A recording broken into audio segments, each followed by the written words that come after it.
cognitive supply chain and how can we leverage generative AI. And that's where today's 90% Gen AI is actually based out of these LLMs.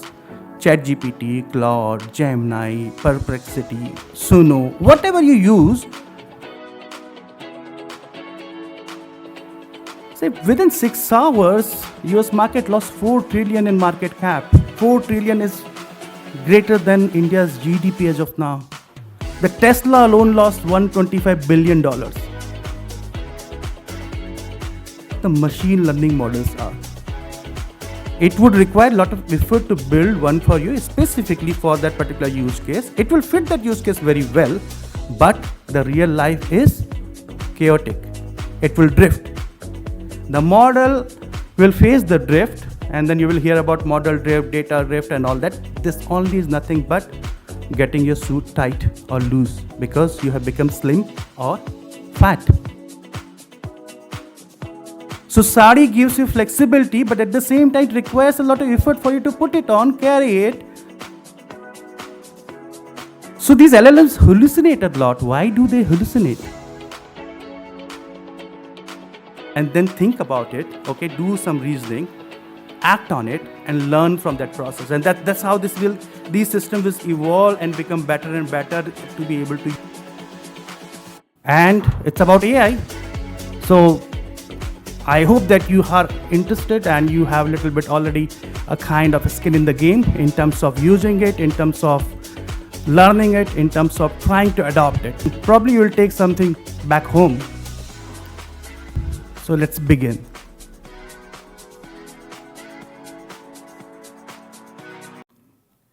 Now let's think about, we have a factory somewhere in India. It's midnight. The factory is running, the assembly line is going all smooth, the material is getting consumed. Next slide. When I say like this, that means next. When I say like this is previous. All right. Coming back to the factory, right?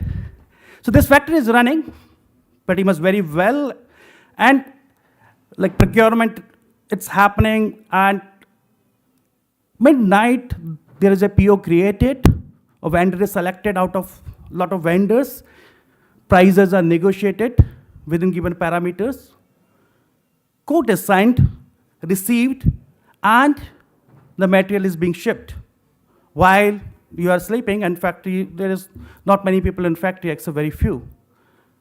So this is like a supply chain which can think, which has some sort of cognition, okay?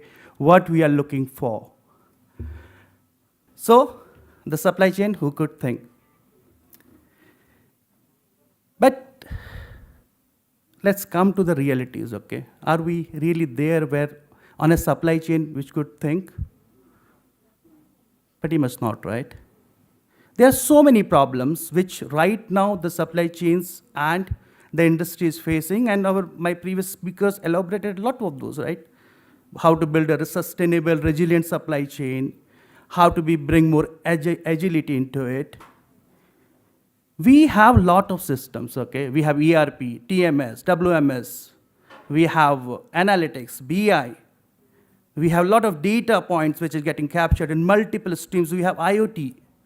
But still, if you try and go and look into a real industry, you will find that the real procurement is taking almost 3 days, 4 days, 70, 80% of the time of the entire the cycle. The emails are going back and forth between the teams, somebody is not approving. So many things are stalling the things which could happen in a jiffy.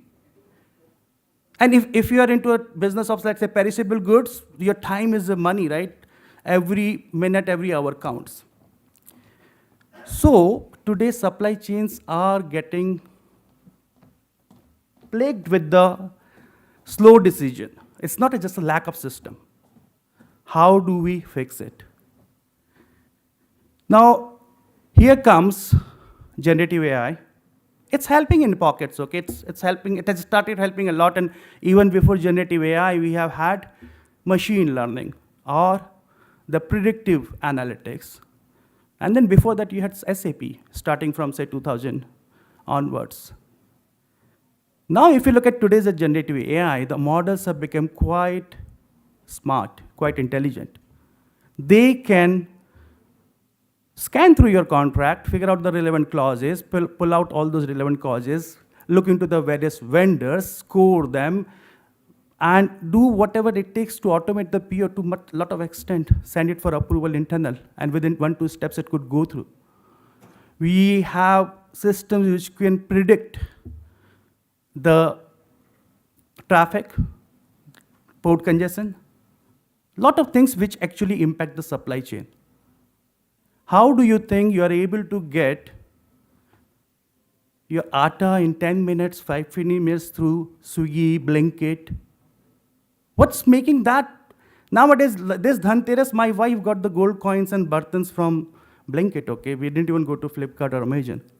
Because the speed is so fast, the quality is good, the prices are comparable, there is not much of a premium there. Still, I'm getting in less than 15 minutes. I had an incident, I got some 5,000 rupees voucher for my company, and which could be only consumed as 500 rupees. I was trying to use them in Blinkit. By the time I could finish my one order and then create the next order for 500 bucks, what I want to buy, my first order has arrived at my place. It's another thing that I stay close to old airport, and the hub is very close by. But still, it is a wonder, you know. If you would have asked 5 years back, this is possible, nobody could have believed that it is possible. So routing optimization, last mile connectivity, everywhere generative AI is able to help you. We go to the next one. But,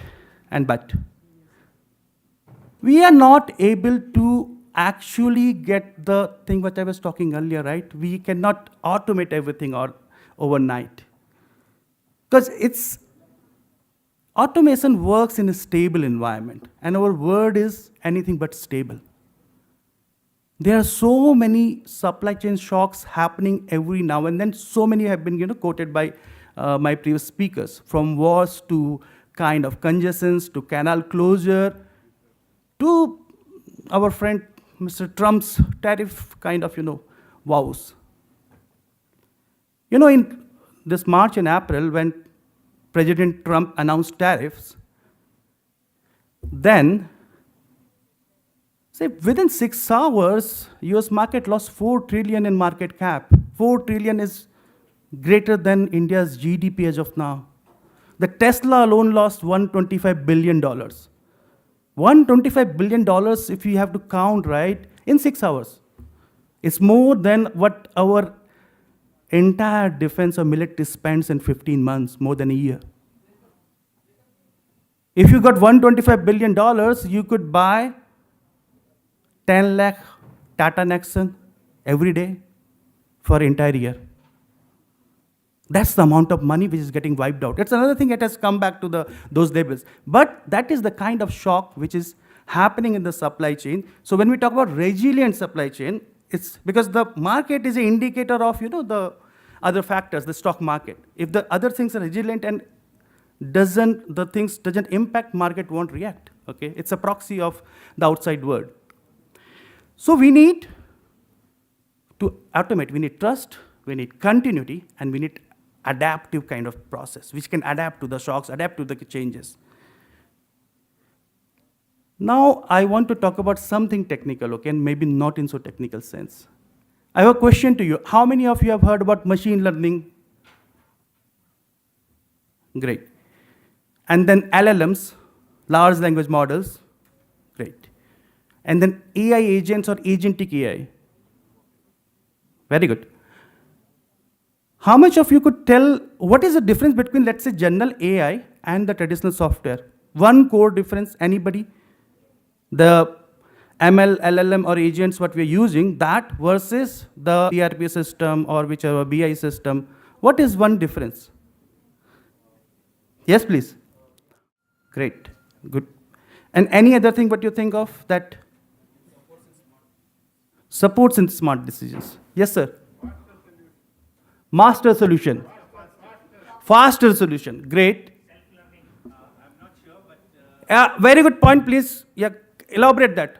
can you say if AI is interactive like as compared to software? I'm not sure. No. That's what you're pointing is the actual real difference. What you others are seeing the side. It's kind of, properties. But real difference in the sense from lion to tiger or apple to orange between these two technologies is this, okay? The previous tech stack is based upon the logic which you build in the code. You use Java, C, C++. You will define the scenarios, you will define the situations, and then you will say, okay, when price is greater than 80 rupees, you don't buy or you sell. Something like that logic you will build into your code, okay? That is an explicit logic. That means whatever you want system to do, you have to code that part, you have to say that out in the programming language. It's preset. If you want to change it, you have to go and do the change. That's how this IT industry, Infosys, TCS, Wipro, all of those were working from last 2 or 3 decades to build these IT systems which can be customized for a need and can be maintained or changed or configured because situations do change. Now, what about the AI systems? See, one key difference about AI systems is we don't tell AI explicitly what to do. We have AI is a kind of algorithm or a method which can learn from data. You show AI 1 million pictures of various animals, and the good model should be able to tell you without I am telling the model whether it's a tiger, lion, cat, that this is cat, but this is something looks similar to cat is actually lion. Or this is camel. That is called unsupervised learning, but good model. So it's like a technique which can learn from data. The good part, if your data is good and you have trained your model good, then the model will be able to learn from data, every data, all data, what I'm training it to, and I don't have to maintain it every now and often. And that's true for LLMs. But I will come back to this picture. Why the hell I'm put this? No, sorry. Let's go back. Why do you see a suit is there, and then I have a ML models on top of that? Anybody, any guesses on this part? Considering what I just told you right now, maybe correlation to that. So machine learning models, it has somewhat related to the tailored clothes which many of us wear. And some 20, 30 years back when I was a kid, that was the only option. We had no options to get ready-made clothes except for the small kids. Okay. So what are the characteristics of tailored cloth? First thing first, it will fit you very well. At least the time when you have stitched it. Tomorrow, if you have eaten more or if you have become fatter, you will have to go back to the tailor and ask, can you please lose my waistline? Or can you please, refitting is required. And this is the kind of the models what the machine learning models are. It would require a lot of effort to build one for you, specifically for that particular use case. It will fit that use case very well, but the real life is chaotic. It will drift. The model will face the drift, and then you will hear about model drift, data drift, and all that. This only is nothing but getting your suit tight or loose because you have become slim or fat. Of course, not tall and short once you have reached adulthood, but for kids that apply. So it's good, but difficult to maintain. Then 7 years ago, we have had a lot of breakthrough in terms of how the deep learning works. If anybody has heard the name of attention is all you need kind of a paper, great. So that's where it started. And now we have large language models.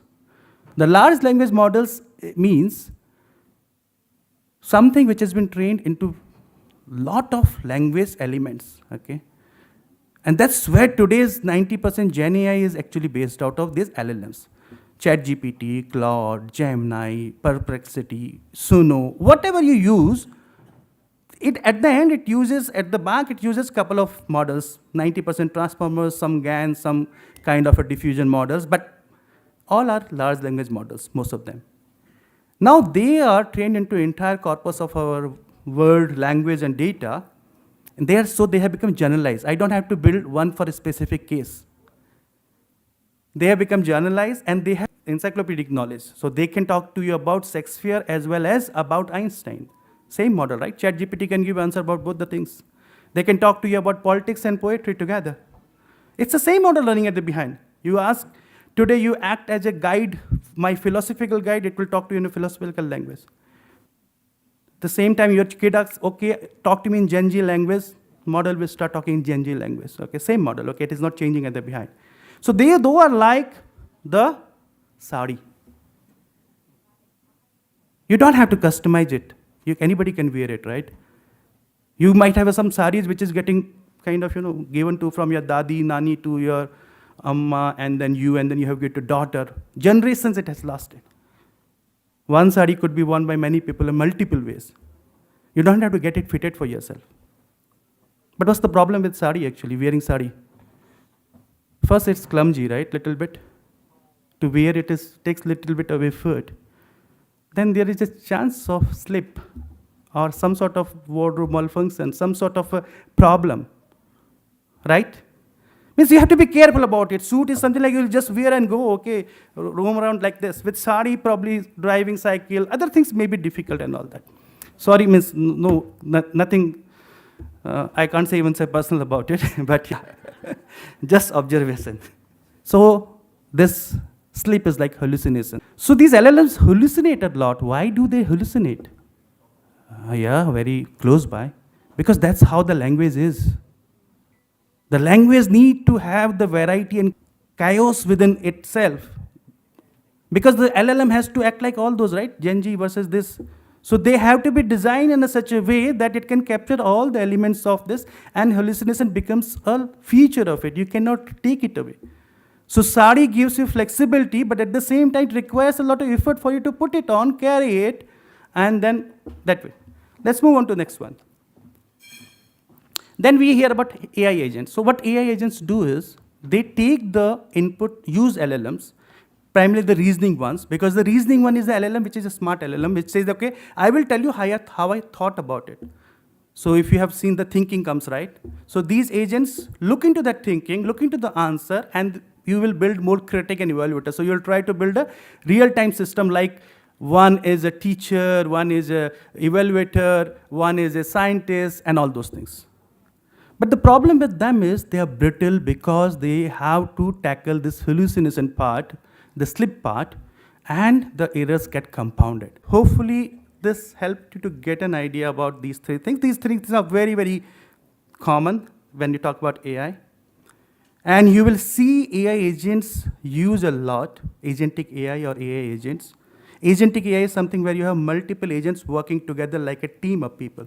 In a team, you might have somebody who is expert in one area, like one engineer, one doctor, one lawyer, and one city planner. They're trying to figure out how to get the Bangalore decongested from traffic. Can they come with an answer right now? Never, madam said. Maybe one day, okay? Let's hope. But they are look like pretty much like a brittle, like AI agents. Let's move on. So how do we fix it? Or how do we at least see how it could happen in future or in next 3 years, 5 years, kind of a timeline? See, for all these AI systems to become really useful, they need to have a cognitive loop, continuous cognitive loop like what we do have. First of all, the AI in terms of intelligence and structure and capability is far behind, shorter than when you compare to a brain, okay? Our brain can run in 20 watt, AI needs 20 megawatts kind of. So they are very energy intensive. Our brain runs in 200 hertz at a speed, the AI runs in 3 gigahertz.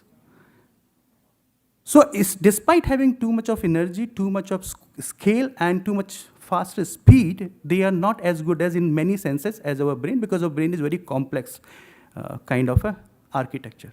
These AIs are very simple if you compare from that perspective. What we need to do is we need to move toward that side, how our cognition works. How do we work? We first perceive. Right now, all your perception engines are working full throttle. Okay? You will not realize. Your ears are hearing everything, but you're kind of ignoring. If you're liking me, then you're ignoring everything else than my voice. If you don't like me, then sorry. Same goes for eyes. Same goes for skin, senses. Your skin is sensing everything. All the cells are sensing everything. But unless a mosquito bites you or somebody pinches you, you will not feel it that much. So the system has to perceive the entire world, figure out what is important, and then take into account. and then think about it, okay, do some reasoning, act on it, and learn from that process. And that's how these systems will evolve and become better and better to be able to use into real life scenarios. So let's assume that we have a steel factory somewhere in India. And suddenly in the factory, it's found that manganese levels are low, okay? How the manual or traditional process will work? Somebody will notice it, check the inventory, check the file, check the log, check the input shipment, then raise a purchase order, it will go for approval. It will go through multiple cycles, right? Maybe 12, 15, 20 steps, multiple days. Whereas if I look into the cognitive kind of a version of this, as I said earlier, right? The system should be able to sense, then decide, then act upon it. And it could be done within minutes if all the systems are connected, data sources are good, and the kind of, handshake between machine and humans are well defined. Who will do what? Who will take decision? What is machine's autonomy level? How much of dollar values a AI or agentic system can approve by themselves without causing me much damage or this thing? Those kind of things need to be figured out. But this is not very, very far. Okay? If we are able to build the systems where we can delegate the autonomy, like for example, today do you worry about your fridge thermostat not working properly? No, it works automatically. You just set the temperature. You don't bother and go inside it, how you are working, whether should I give you autonomy, maybe you'll bring the temperature down low, because it's very, very solid system. When the Google Maps came 10, 15 years ago, probably you are kind of, not using it or doubting it. Hey, I'm coming from this road every day. He's telling wrong. But today, even if you are going every day, if Google Map is telling you take a turn, you will blindly take it. You'll think, okay, yaar, perhaps there is some jam next. I can't see it. The map can see it. It can figure out various mobile positions. So this is the level of trust which needs to come into this system, which will come once we have those cognitive loop. And we need to have, it's not man versus machine, man and machine, right? So AI operates, human governs, human in the loop. This you have heard many times when you talk about AI. Ultimately, the time will come when you will delegate it, when you don't bother. Today, do you bother how my email is getting sent from your mobile to my friend's mobile? No, right? Click send and enough. You are not even bothered somebody's checked this and that you are yet have a trust that, okay, maybe all the systems are okay. For very sensitive, probably you will say, okay, I will use WhatsApp, it's encrypted, or something else. I will say, I will give it personally only. I don't trust even mobile phone or phone. Very secretive things, only you do that. But your trust level is quite high. Okay, I think I have taken much more time than I thought. So let's move on and close this out. See, we have been working on digital transformations or digitizing the data, moving from those dusty files and to database and IT-based systems for almost 3 decades now, more than that. Now it's time to digitize our decisions, the intelligence, so that you are not wasting your entire day in terms of writing email, approving email. You could go out, sit in a park, have a lunch, dinner with your friends, enjoy the life. People are talking about 4 days a week, 3 days a week. I don't know how many days you work here, probably 6 days a week. My wife is tired of HL 6 days a week. But when the systems are efficient, when the decisions are incorporated more appropriately and efficiently, the overall system's value proposition and efficiency will increase. That will allow more free time for you. Like today, I will just end it just one thing, okay? Just think about it, okay? I just saw it yesterday and it came to my mind now. Let's say 250 years ago, when there were no medicines, no cars, no internet, nothing at all. 250 years ago, you have a person who is the wealthiest person in world, okay? And if, let's say, suppose I have a magical power. If I ask you, would you want to trade your today's life with that person from 250 years ago, who is one of the wealthiest person. The only catch is that when you go back to that life, you will be able to remember everything about this life. So when you go back, you will have plenty of servants. You can go anywhere where you want. You can buy anything from the world. But can you buy everything? No, because many things are not getting produced at that point of time. You won't get a mobile, you won't get TV, you won't get any access to information. You can travel anywhere where you want, but you will have to travel in a horse cart. You can't get a climate control, AC. If it is raining outside, whether you are wealthiest person or whether you are a normal person, you will have to bear the weather, right? That was the case like that time. You didn't have the amenities or the facilities which a normal person enjoys today. Even the kings or the best, even for food, you could get anything, but not so many food options as like today. You will have no access to antibiotics, no access to any medicines. If they have to operate you, they will just hold your teeth and operate you even if you're a king, okay? Even if you're a wealthiest person, because those things were not there. So the question is, if you have to trade your life today to that wealthiest person, would you do it? Probably not. And probably even that king wouldn't want to come to our life.